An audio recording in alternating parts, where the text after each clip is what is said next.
Hi, this is Amanda, and on this episode of Eat Kindly with me, we are going to be making a dish that means a lot to me, empanadas, vegan edition.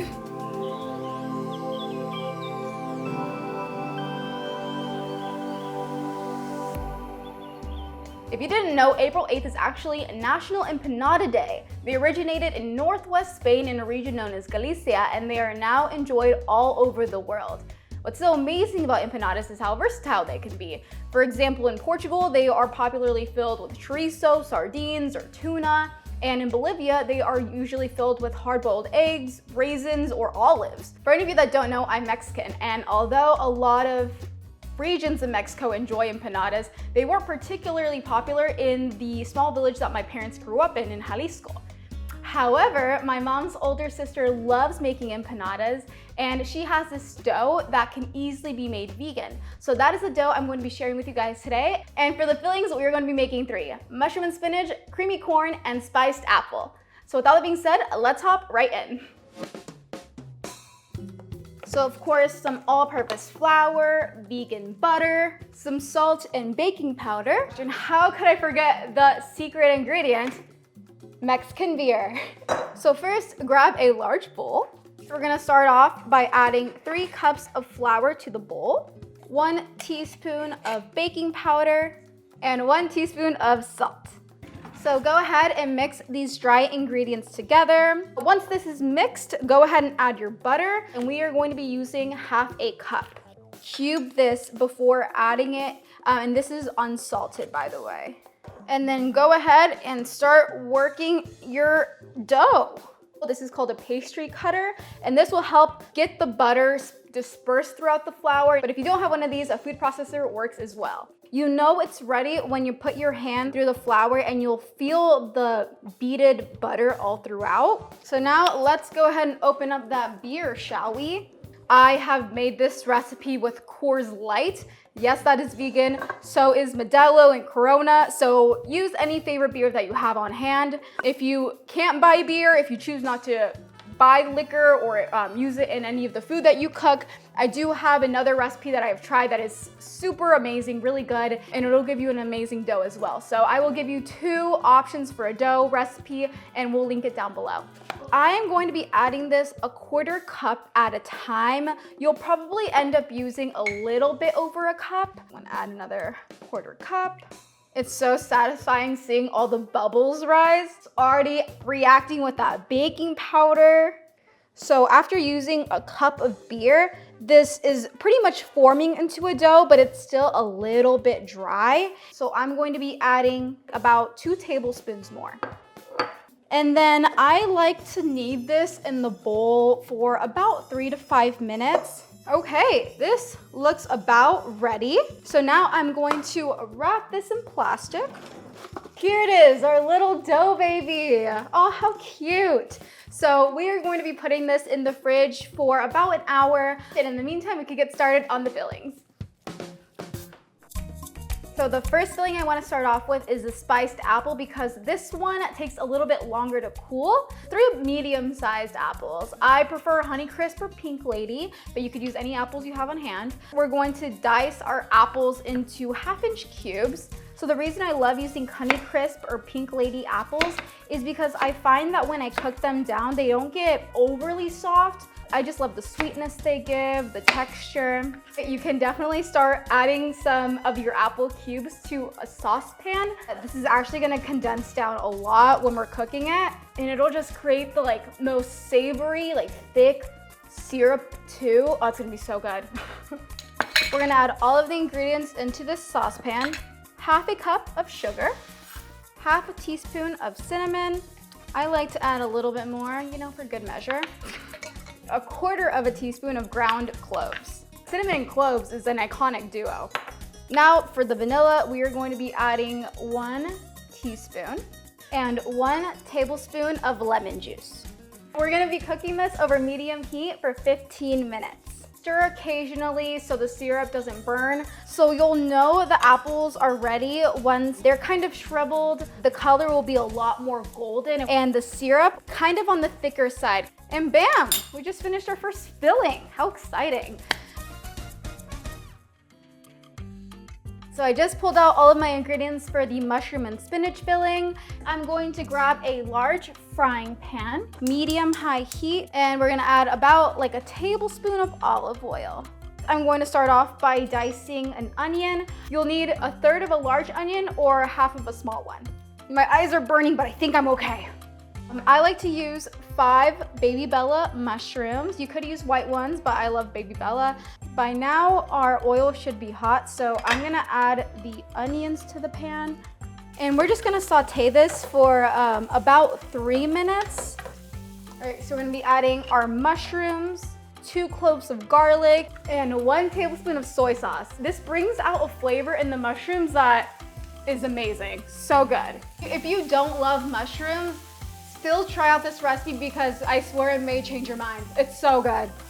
And we're just gonna cook this through for about 5 minutes or so, just until most of the water from the mushrooms evaporates.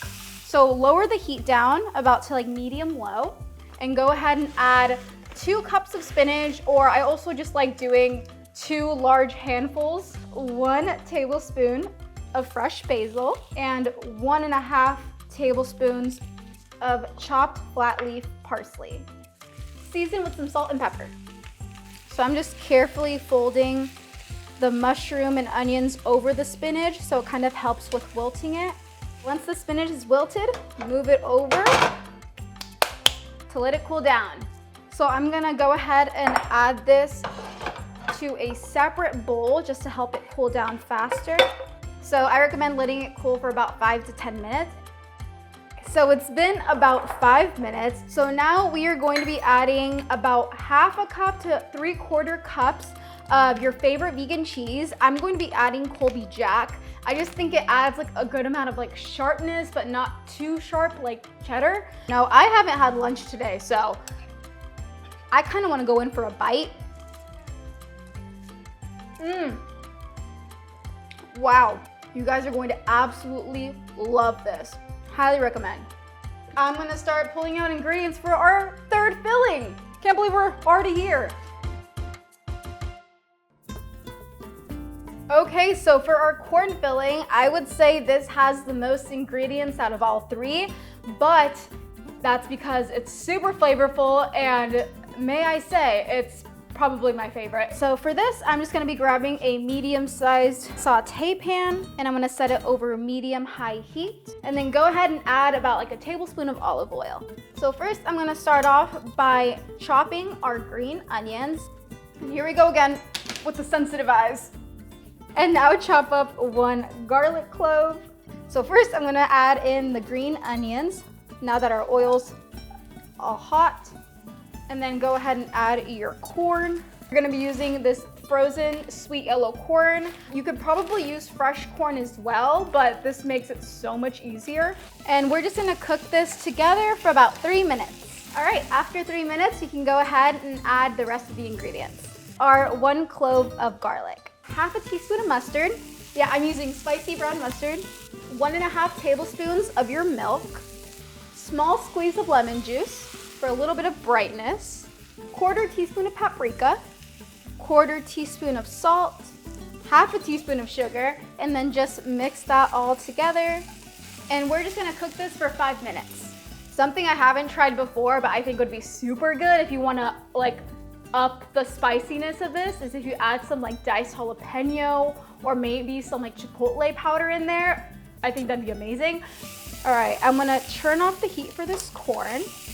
And sometimes like the paprika will like kind of build up on the bottom, so make sure you're scraping that off with a wooden spoon, because that's where a lot of the flavor is gonna be. So I'm just gonna add everything into this little teeny tiny food processor bowl. And we are going to be pulsing this about 3 to 4 times. You don't want it super blended. You just want everything to come together, but you definitely want some corn kernels to stay whole. Ooh, this looks good. I'll just do 1 more for good measure. So now that this is all blended, we're gonna add this to a separate bowl. For this, I like to add 1/2 cup of pepper jack cheese. And here we have our finished corn filling. So again, highly recommend giving it a try. See if it needs any more salt or pepper. So good, you guys. All right, it's finally time to roll out and make our empanadas. How exciting! We are going to need some flour to roll out the dough, as well as a rolling pin. First, I like to start off by sprinkling my board. This is a lot of dough, so I like to work in sections. Grab like a third of this dough. I just like to put it on the surface, flip it over so I have flour on both sides, and then just start working. This is probably my favorite part about making empanadas, is rolling out dough. It's so fun. All right, so roll it out as thin as you can. This is probably like a 1/4 inch thick. And from there you have two options. This bowl is about 5 inches in diameter. This will make like pretty average sized empanadas, but you could also use a cup and make mini empanadas, which I've done before, and it's super cute and honestly like a perfect idea if you wanted to make appetizers. All right, now that I have my two little rounds, I like to roll out each one individually just a little bit more. And I've found that a 1/4 cup is the perfect amount for filling, but that's if you're doing these larger empanadas. If you're doing mini ones, I would recommend 1 to 2 tablespoons. So I'm gonna start off with the corn. This one is the easiest to wrap. Flip over the dough on top of the other end. Push down on these ends as hard as you can. You could also use a little bit of water, kind of seal these ends together. I'm going to be showing you guys 3 methods for folding the empanada, or I guess sealing it, the braiding method. So you start off by folding one end and you kind of pinch and just keep on folding. Works for me sometimes, and then other times it turns out kind of ugly. And then once you fold it all together, you have this beautiful braid all across. So we're gonna add about a 1/4 cup of this mushroom filling. My second method, I would say, is super easy, and that's the pinching method. So just go around each end and you're just going to pinch it together. And this is a great way to kind of differentiate which flavors you are making. Okay, so the apple filling. This one's really hard. There's going to be syrup at the bottom once you're done making the filling, and you don't want to add that much syrup because it'll leak and it'll just open up your empanada dough. Do not overfill when you do apple. I like to do the easiest closing method for this flavor. Use a fork to leave a cute little design. And it honestly reminds me of like a mini apple pie, which I think is perfect if you're gonna do a sweet filling. So there we have our 3 closing methods. And now I'm just gonna repeat the process. Roll, fill, close the empanada. I think this is a great opportunity to get like the family or like your friends involved. If you have people that can help you, you could have someone rolling the dough, someone filling, someone else braiding them together. So I ended up making 6 corn, 5 with the mushroom and spinach, and then 5 apple. So I'm going to cook this at 350 degrees Fahrenheit for 15 minutes, and then we are going to broil them for 5 minutes, and I believe that's around 520 degrees Fahrenheit. Oh! They're ready. Yum. They are so beautiful. Would you look at that? The dough is nicely flaky. It just looks so creamy, really cheesy. That is amazing. Wow. Oh my gosh. And for any of you wondering, this is definitely piping hot, but I have a weird skill of eating hot foods. Cut into our apple, the last one. Oh my gosh, so beautiful. This is just so comforting. Well, this was a success, that's for sure. Vegan empanadas that are filled 3 ways: mushroom and spinach, creamy corn, and spiced apple.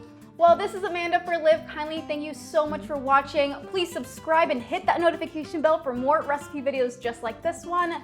Do you love empanadas? Do you have a favorite plant-based filling? Let me know down below in the comments. And again, thank you for watching, and we'll see you again next time. Bye.